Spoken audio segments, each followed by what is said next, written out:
Salut l'équipe, dans cette vidéo je vais te montrer comment décaper des radiateurs. Là tu vois, je me suis concocté une petite bassine sur mesure. En fait j'ai pris une boche, des parpaings, j'ai mis les radiateurs bien sûr avant de mettre les parpaings, j'ai mis la boche avant, là je remplis, après je vais utiliser la soude caustique et après je vais laisser agir. Bon bah voilà, tu vois ça commence à s'enlever tranquillement.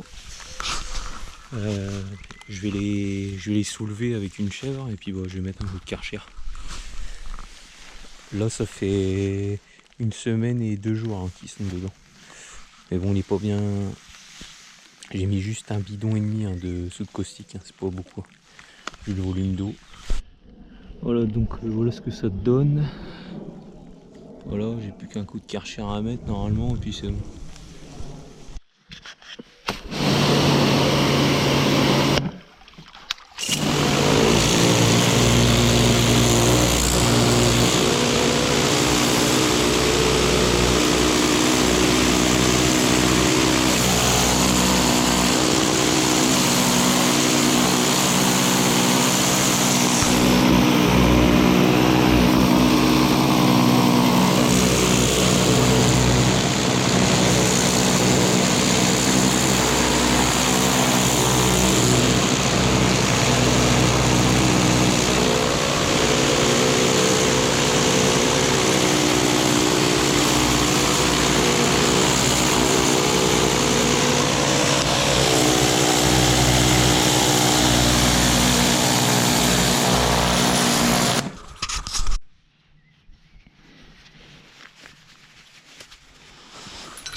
Ton bras pas?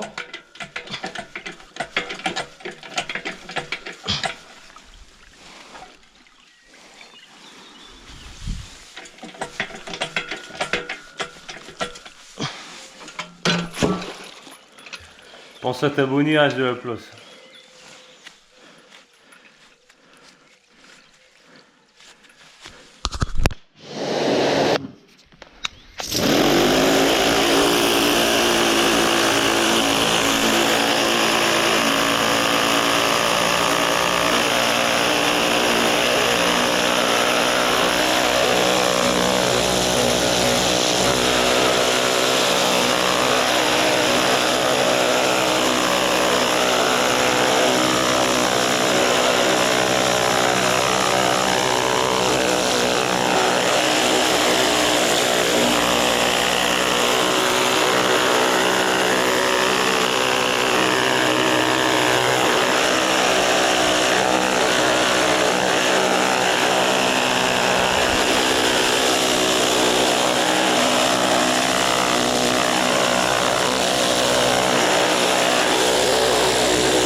Voilà, donc comme tu peux le voir, je l'ai eu. Bon, là tu vois, je te montre les meilleurs endroits.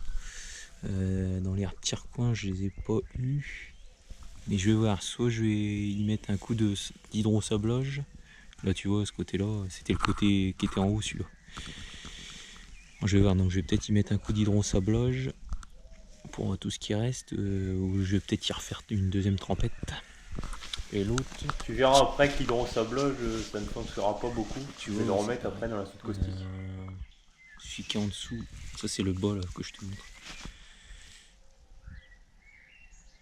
Pourtant j'ai resté une semaine et demie, tu vois. Je vais essayer de mettre l'autre un peu plus longtemps.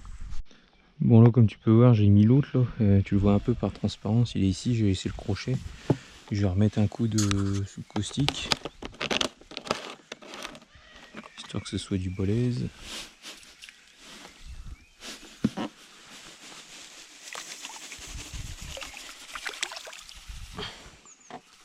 toute façon je m'en servirai plus après.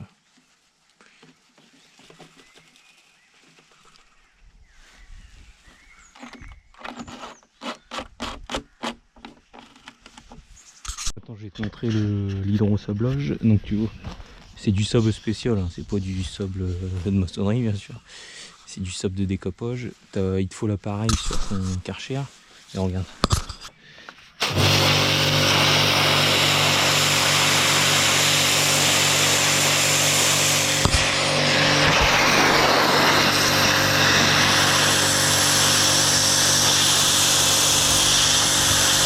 Tu vois, ça marche pas mal. Mais bon, c'est assez long. Donc quand j'ai toutes les petites parties comme ça, ça va. Bon, je vais finir comme ça, je pense. Il est l'autre, il faut que ça sorte. Bon, donc là, je les ai mis dans la cabine de peinture. Tu vois, comme tu peux voir, j'ai tout préparé. Tu sais, après les avoir mis dans la soude caustique. J'ai mis un coup d'après époxy pour la rouille. Et là maintenant je vais les peindre au RAL 7016. C'est le gris anthracite là, qu'on voit principalement beaucoup sur les fenêtres et les volets roulants. Pour ceux qui mettent du gris anthracite, en général c'est cette teinte là. Voilà. Donc maintenant je vais te montrer comment on fait la teinte. Bon, donc là j'utilise c'est pas moi, hein, c'est quelqu'un qui me l'a prêté, mais j'utilise un logiciel, c'est Paint Manager XL. Bon, c'est un logiciel de bagnole. Tu fais les poids lourds, tu fais les voitures, tu fais les camions, tu fais tout. Tu fais même les bécanes, je crois. Bon, j'ai caché le nom, tu sais, de l'entreprise. C'est pour ça, tu sais, que j'ai mis un post-it. Bon, alors, sinon, il m'a montré, tu mets ton code couleur. Bon, tu vois, en plus, on l'a mis hier. Attends, j'ai mal filmé. Attends. Comme ça, si jamais tu as le même logiciel et que t'es embêté, je te fais une petite formation. Donc, regarde, code couleur, là, c'est direct. Code couleur. Donc là, j'ai 7016. Bon, du coup, je chic dessus, mais bon, sinon, tu le tapes à la main. Ensuite, tu vois, tu as les gommes de peinture, attributs de couleur, constructeur, pertinence. Là, tu vois, tu as tous les trucs qui arrivent. Ce que tu fais, tu appuies sur constructeur. Constructeur, voilà. Et ensuite, tu vois, tu as les constructeurs qui ont 7016 dans leur base de données. Nous, on veut le RAL. Attends, ça c'est compliqué avec l'iPhone. Donc nous, tu vois, on veut le RAL. On ferme. Ici. Hop. Voilà, donc là, on l'a. On le sélectionne. Alors, ah oui, il y en a un, c'est au brillant direct, c'est celui-là. Et celui-là, c'est à l'eau. À l'eau, et puis en fait, c'est de la peinture à l'eau. Et après, que tu mets comment dire, du, euh, du vernis. Et d'ailleurs, on a la machine, enfin, ils ont la machine. Je travaille pas ici, tu sais. C'est un pote à moi. Ils ont la machine, tu sais, qui se met directement sur le véhicule. Je sais pas comment on s'en sert, mais t'as déjà dû voir des vidéos, en fait, ils posent la machine sur la voiture, et puis bah, ils savent quelle teinte c'est. Bon, enfin bref. On revient à nos moutons. Nous, ce qu'on veut, c'est du... attends. Nous, ce qu'on veut, c'est celui-là. Du brillant direct. Donc là, comme tu peux voir, il me dit comment dire, les codes couleurs la référence des pots de peinture, en fin de compte. Et regarde, je vais te faire voir. Donc tu vois, ils sont tous là. Ok. Et il y en a là. Ça, c'est à l'eau. Et puis bah, derrière, bah, c'est au brillant direct. Donc maintenant qu'on est ici, tu mets le nombre de litres que tu veux. Bah, moi, je vais faire 0,55 parce que hier, il me l'a dit. Alors, 0,55. Ok. Donc, 0,55, donc 500 grammes. On ferme. Après, il faut appuyer là-haut à mélanger. Il faut appuyer là, mais attends. T'appuies sur... Bon, donc, nous voilà. Là, ici, bon, j'ai rebougé le post-it parce qu'on ne pouvait pas appuyer sur section de mélange. Donc, j'appuie sur section de mélange. Donc, standard finish, 7016. Mélanger. Là, tu appuies sur mélanger. Ensuite, placer le pot sur la balance et appuyer sur continuer. Alors, attends, bouge pas. Donc, voilà un pot neuf. On le place dessus. En fait, il faut le poser avant, comme ça, il sait qu'il y a... Tu sais, pour qu'il soit 0. Donc, après, tu appuies sur continuer. Voilà. Donc là, je prends la première teinte, regarde. La P471 9948. Alors. 9948, alors. P471. Attends, tu vois. P471 9948.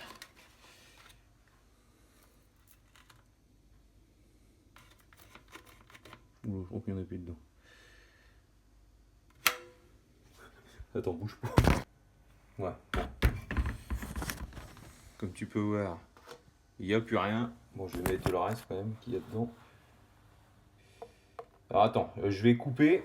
Je vais te reprendre tout de suite parce que je vais changer le pot. Bon voilà, ça fait un quart d'heure. Je vais l'arrêter. Donc c'est là. On va vérifier avant de mettre 91. Attends, 91, 99, 48. Ok. Donc regarde, maintenant je vais pouvoir te montrer. Donc regarde, en fait, tu vois, quand tu verses, bon déjà ici tu as les grammes tu vois, qui défilent, et regarde là-bas. Tu vois. Donc hop, on verse.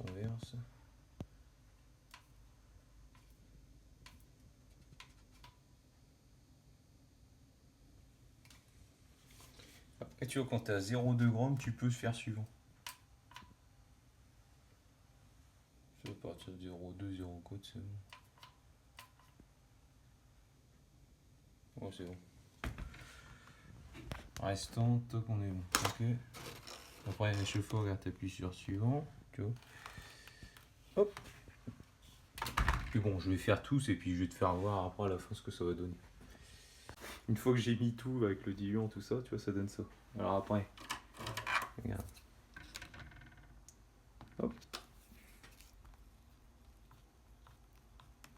Puis le veut devenir gris. Regarde, c'est bon, il est là. Le gris anthracite. Le fameux gris anthracite dont tout le monde parle.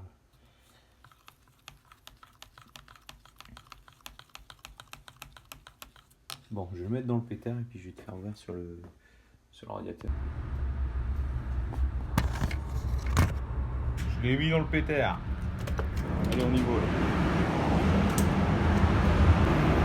Quand tu peins tes radiateurs, il faut d'abord que tu fasses le centre entre les rayons. Tu vois, tu fais comme ça. Tu mets bien ton pétard comme ça parce que comme ça, tu n'y arriveras pas. Et tu commences aussi par boire par le bas.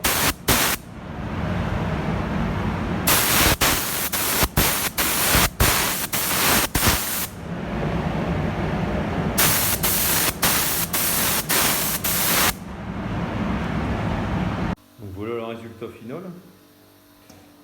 Là c'est bon, hein. J'ai regardé dans tous les petits recoins, j'ai réussi à passer partout. Franchement il est pas mal du tout. Enfin, ils sont pas mal du tout. Je trouve que je les ai pas mal réussi. Là tu sais les reflets que tu vois, c'est les reflets de la lumière. Quand je vais mettre en place, tu verras mieux. En plus je prendrai ma GoPro.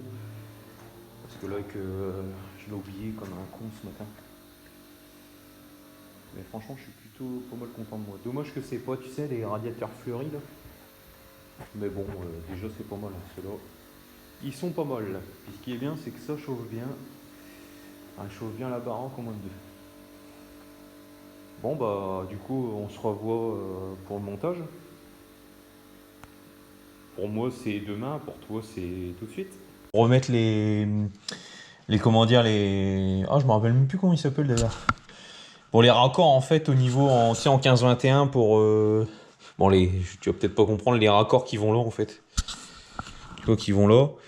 Ou alors si tu veux les enlever c'est la même chose. Donc déjà je vais déjà faire tu vois comment dire une étanchéité à la filasse. Alors tu vois c'est pas compliqué. Déjà, je prends ma filasse, tu vois.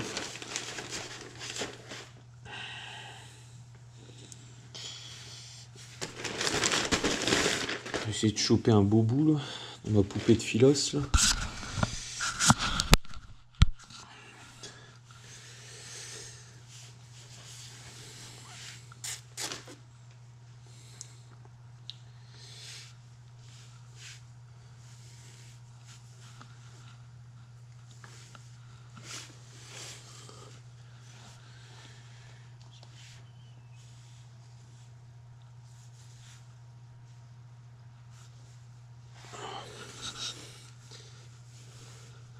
Voilà, c'est bon, j'en ai une.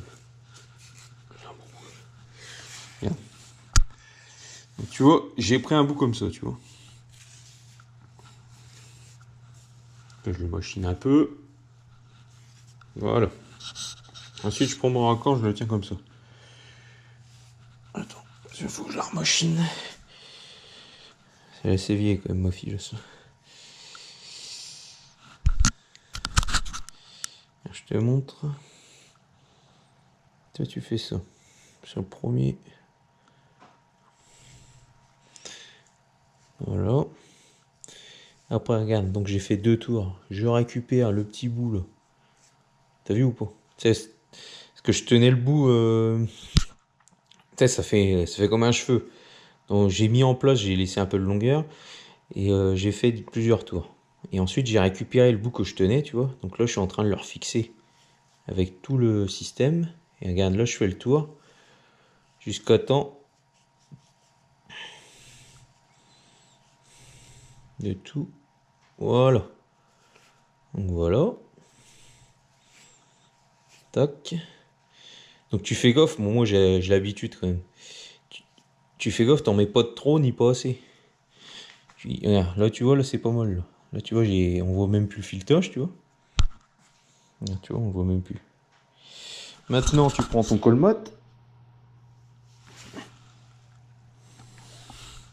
Tu vois, toc. Ça sert à tenir la filasse, mais ça sert aussi, c'est une étanchéité supplémentaire, tu vois.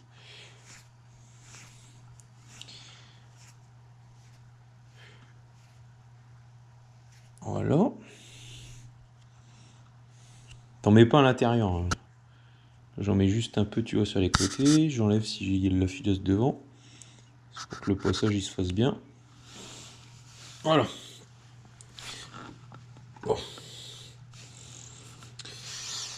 Après, une fois que tu as fait ça, tu reviens ici. Tu commences à le visser. Bah, il se visse normal. Hein. Il y a pas de... C'est pas possible d'avoir de filetage à l'envers parce que tu as un raccord spécial. Donc c'est toujours dans le sens des aiguilles du monde pour le serrer. Et après, ce qu'il te faut, c'est ça. Alors ouais, c'est ça le problème, c'est peut-être que tu ne l'auras pas. Alors des moments, tu l'as juste comme ça, et puis tu mets une clé, tu sais, au bout.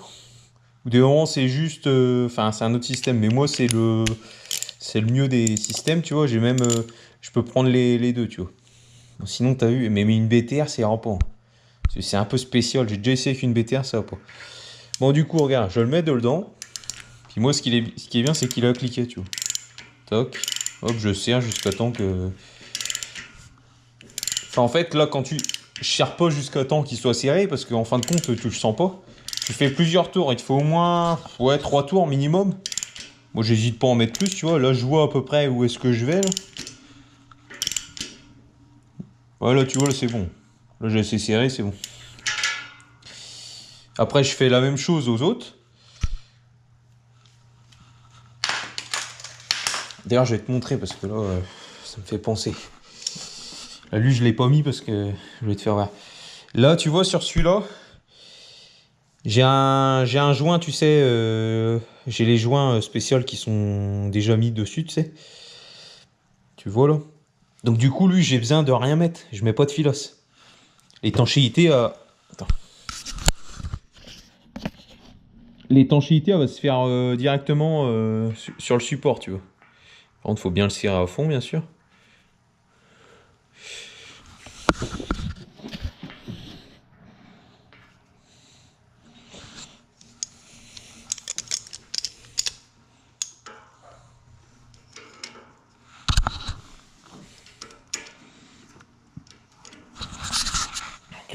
Tu le rapproches.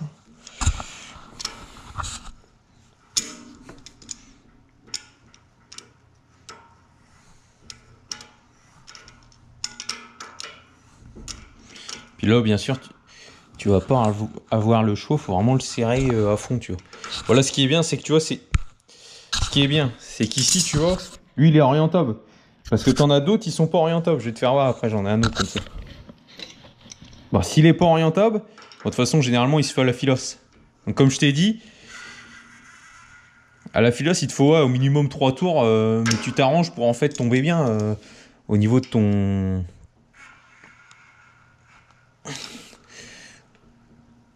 Au niveau de la sortie, quoi, de l'air. Là, je suis bon, je suis pas mal, là, franchement. Ouais, c'est bon, là, je suis bien serré. Bon, maintenant. Ah, d'ailleurs, il te faudra une pince aussi comme ça, là. Bon, moi, c'est une Virox. Il y a une autre marque qui le fait, je me rappelle plus du nom. Bon, en gros, c'est une pince clé, tu vois. Ce qui est super bien, c'est qu'au moins, tu vois, tu t'abîmes pas les... au niveau du raccord, tu les abîmes pas. C'est super bien en plomberie. Il t'en faut une ou deux, tu vois. Moi, va du 0 au... ah ouais, attends, fait pas... Ouais, 40 mm, mais ouais, c'est pas du... Ouais. Enfin bref. Elle est assez... Tu vois. Tu peux serrer quand même des gros écrous. Regarde, tu vois, même celui-là, je peux l'avoir, admettons. Bon, je vais pas le serrer parce que comme il vient d'être peint, je vais pas l'abîmer. Et donc, là en bas, je fais la même chose. Bon, maintenant, une fois que tu as mis les raccords, bon, tu remarqueras, j'ai changé le radiateur parce que l'autre, je l'ai installé, je suis tombé un peu une batterie. Donc regarde, donc les raccords sont mis. Ah et regarde, le plongeur que je te disais c'était ça, donc il fallait faire un joint filos. Ok. Tu auras peut-être aussi ce type de purgeur, tu sais à volant là on appelle. Bon là il faut faire un joint filos. Maintenant, donc t'en mets là. D'ailleurs je voulais te montrer, t'as vu j'utilise des potins là en bas là. Là tu vois. Tu vois. Donc j'en mets juste 2. Comme ça me permet de, tu vois, pouvoir le déplacer en toute simplicité quoi. C'est des potins spéciaux qui glissent. Tu peux les utiliser pour des meubles, des choses comme ça. Et puis c'est mieux que des roulettes, hein, parce que des moments les roulettes ils se barrent. Enfin, tu vois ce que je veux dire. Quand c'est lourd et que t'es tout seul, c'est comme.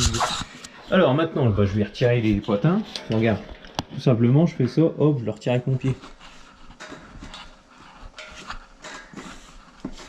Hop, voilà, il est retiré. Je retire le deuxième. Voilà. Après, s'il faut le rapprocher, bah, on va le rapprocher un petit peu. Histoire d'être en face.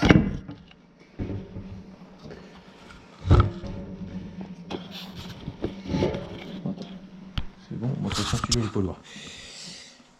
Alors, avant que... Tu sais, avant de remettre le raccord, là, tu vois. Attends, est-ce que tu vois bien ce que je veux dire? Ouais, c'est bon. Donc tu vois, il n'y a rien là. Donc on est conique contre conique. Ce qu'il faut que tu fasses, c'est que tu mettes un peu de colmat.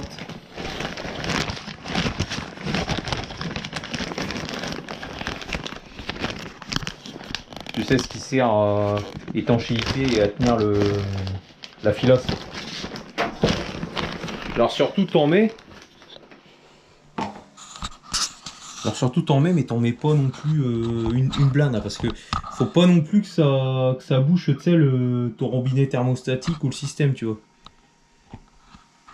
Tu vois, attends, je vais te faire voir ce que tu mets. Tu mets juste, tu vois, une petite légère. Tu vois, une petite comme ça. Pas épais parce que c'est juste, ouais, histoire de faire une étanchéité supplémentaire. Tu vas vérifier bien que t'en as pas mis dedans. Et il y en a des moments, ils le mettent sur ce raccord là, mais fais gaffe, hein, parce que c'est assez... Attends. Ah, je m'en doutais. Attends, je vais te faire décoller.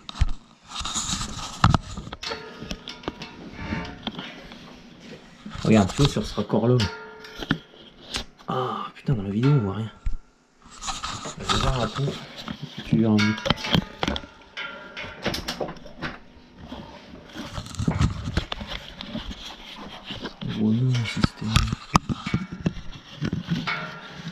On voit rien. Oh putain, fais chier.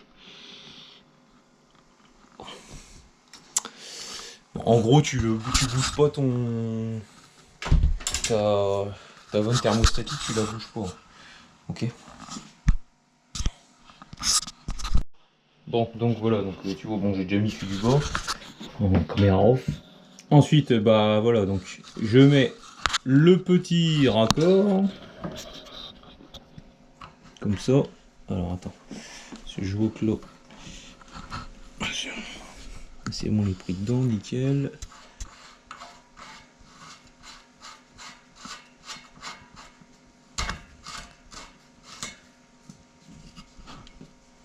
Voilà. Ensuite, un petit coup de clé. Alors, donc tu utilises cette pince là et et une pince multiprise, tu sais. Ah, l'idéal, attends, je te fais voir un truc. Quand tu as les thermostatiques d'en fausse, le mieux c'est de la retirer parce que c'est un peu la merde sinon elle serrer. Tu sais comment on fait? Faut juste tourner cette molette là. Pour le remettre, tu regardes bien que les ferrailles sont remis, sinon faut que tu fasses. C'est compliqué. Il faut que tu fasses comme ça en fait. Tu vois, tu tiens là, puis après tu fais ça pour que les ferrailles s'écartent. Donc là maintenant t'es là, t'es peinard. Surtout touche pas à ça parce que il y a un réglage dessus. Enfin, si tu peux y toucher, si jamais tu vois au niveau du réglage, par exemple à 3 c'est 20 degrés, si ça va pas, tu peux toucher à ça. Mais bon, cafouille pas.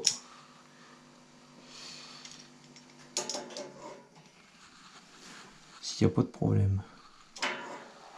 Voilà. Donc, tu le tiens Le thermostatique. Comme ça.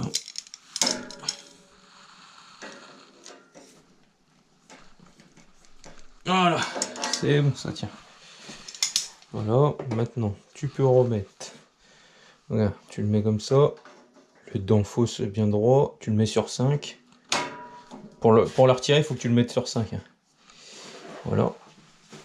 T'assures bien qu'il est bien droit par rapport à la pièce. Hop. Enfin, par rapport au... Je veux dire au radiateur, du moins. Par rapport à la pièce, on s'en fiche. Bon, si jamais tu as les mêmes radiateurs que moi, là, en fonte, là, tu sais, qui tiennent au sol par des pieds, oublie pas de mettre la fixation en plein centre ici, tu sais. Comme ça, pour éviter, tu sais, qu'ils bougent, enfin, qui viennent par là. Alors, regarde, si on c'est simple à mettre. Par contre, il te faut une clé à cliquer, hein, quand même. C'est plus simple. Après, même une clé à la main, tu peux le faire, mais c'est un peu la merde. Alors, toc, donc on le présente, on le met en place.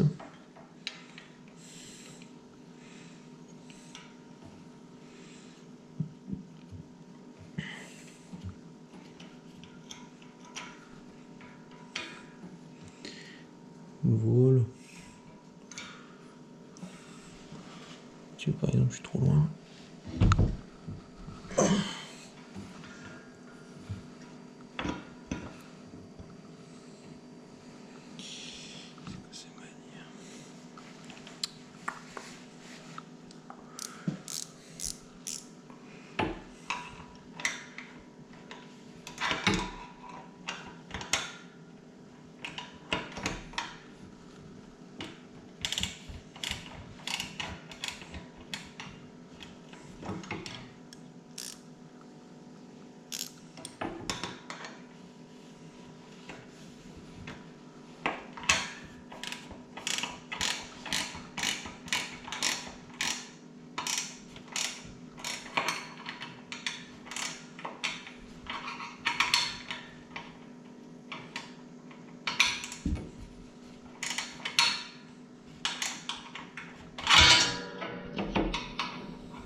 Tu vois, mec, tu vois, bon, il t'en faut une articulée comme ça. Enfin, c'est mieux, quoi, du moins.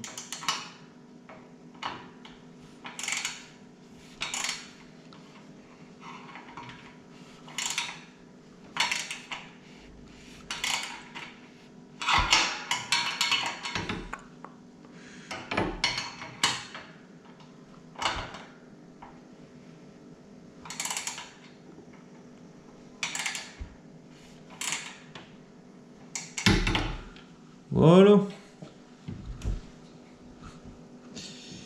Donc maintenant, voilà, comme ça je le veux. Voilà, là il est bien.